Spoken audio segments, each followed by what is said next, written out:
Welcome to SS TV 5 ప్రేక్షకులకు నమస్కారం. తేలికపాటి వర్షానికే రోడ్లు జలదిగ్బంధం అవుతున్నాయి. ఈ రోడ్డును పట్టించుకునే నాయకులు కరువయ్యారని ప్రజలు వాపోతున్నారు. కుత్బుల్లాపూర్లో గల గాజుల రామారంలోని ది బేకరీ హౌస్ వద్ద వర్షపు నీటితో నిండి చిన్న కుంటలా తయారైంది. ఇక్కడ గత కొన్ని ఏండ్ల నుండి ఈ వర్షం నీటిని తొలగించే ప్రయత్నం ఏ నాయకుడు చేయలేదని ప్రజలు వాపోయారు. ఇప్పటికైనా నాయకులు నిత్యం వేలాది మంది తిరిగే ఈ రోడ్డుపై నిలిచే నీటిని తొలగించాలని వారు కోరుకుంటున్నారు.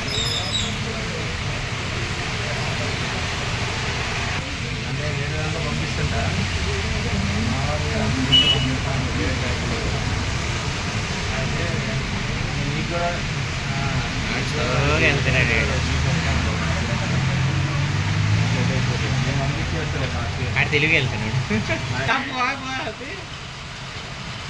దావతాడే మళ్ళా ఏమన్నా తినిపించు